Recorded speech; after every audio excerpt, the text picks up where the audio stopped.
Hi everyone! Welcome to Medicine for Dummies. I'm Dr. V. Today we are going into part 2 of the discussion on chronic kidney disease. Of course, don't forget to like, subscribe, and share, and comment below if you want any other topics covered. So, in today's discussion, we will be talking about the management of chronic kidney disease. So, as we saw in the last video, CKD has multiple complications and multi-system effects. So, management of CKD involves controlling or preventing all of these complications.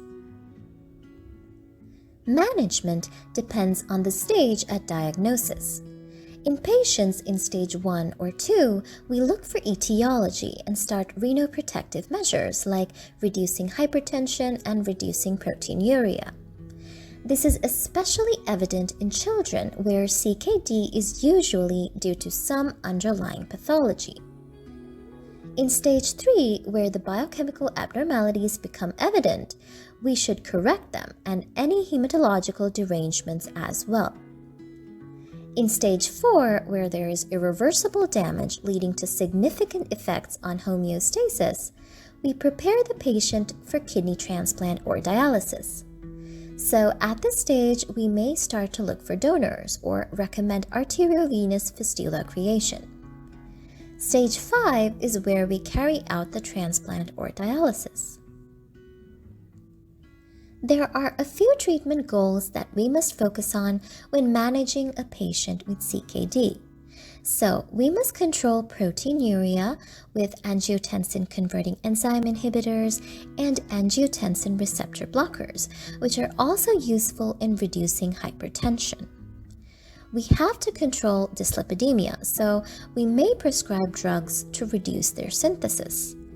We must provide adequate hydration but not overload the patient to maintain kidney perfusion and adequate filtration. Also, we can avoid nephrotoxic medication, prevent UTIs by educating them on hygiene practices. Then, as the complications come, we should manage them and prepare the patient for transplant or dialysis. So, let's see how we manage anemia. So, as you know, the kidneys secrete erythropoietin, which is involved in red cell synthesis. So, when there is kidney damage, this hormone is not produced, and you develop a normochromic normocytic anemia, meaning that the red cells are of normal color and size, but still the number of cells are less. So, we commence treatment according to the patient's age, as you can see here, and what we can do is either give subcutaneous external erythropoietin, iron and vitamin C supplements, as well as vitamin B12 and folate supplements.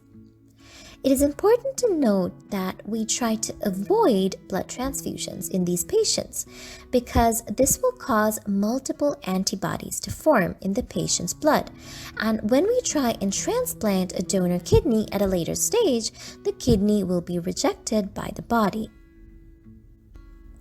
So, with CKD comes another complication, which is renal osteodystrophy, which we talked about in part 1 of this topic. The cause of the bone fragility is due to reduced vitamin D production, which causes reduced calcium in the body. Reduced calcium stimulates PTH secretion, which will lead to increased bone turnover that will lead to weak bones. So for these kinds of patients, we can give vitamin D supplements and reduce their phosphate intake. We can also prescribe phosphate binders to reduce phosphate absorption.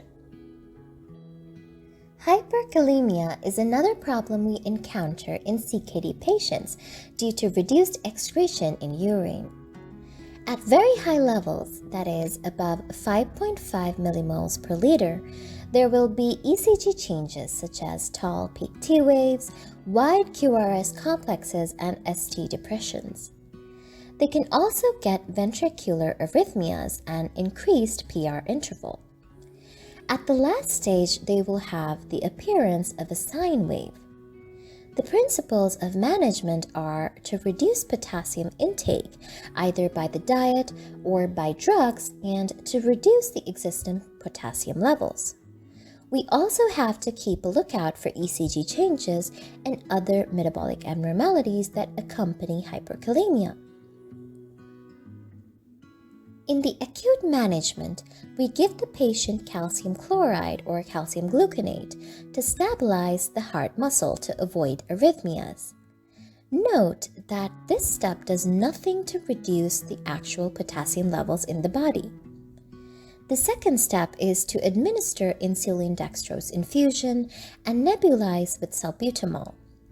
Both these methods will cause extracellular potassium in the blood to be shifted intracellularly, but the actual amount of the potassium in the body will not be changed. So therefore, in conjunction, we can give hemodialysis or furosemide to reduce the total body potassium, and prescribe calcium resonium, which is a potassium binder to reduce absorption. Other complications such as acidosis and hypertension should also be managed. We can prescribe regular doses of sodium bicarbonate to control the acidosis and use antihypertensives to control the blood pressure.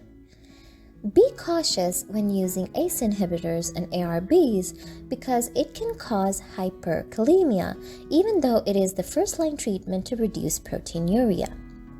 In hypertensive crisis, we can use IV agents such as hydralazine, labetalol, or sodium nitroprusside for a rapid lowering of the blood pressure. Especially in children, we have to be focused on nutrition as these patients can easily be malnourished. The recommendation is a normal protein diet with high-quality protein of animal origin. Even though the previous consensus was to reduce protein intake to reduce proteinuria, now that theory is considered invalid and found to reduce the overall nutrition of the child. We should provide normal calorie requirement for age with low cholesterol to avoid hypercholesterolemia and low phosphate and potassium diet as we discussed earlier. So we ask the parents to provide normal protein and calorie diet, but reduce fruits, tuna, and other food rich in phosphate and potassium. So even with all these measures, a lot of patients go into stage 5 CKD and its associated complications. There are a few indications for emergency dialysis. These are when the GFR is less than 10 and there is no urine output being produced, when there is refractory fluid overload or uncontrolled biochemical abnormalities like refractory hyperkalemia, when there are severe uremic symptoms like confusion and myocardial dysfunction, and in refractory anemias. It's important to assess a patient thoroughly to decide on dialysis because dialysis itself has a lot of risks such as infection and hypotension. So that is all about the management of a patient with CKD.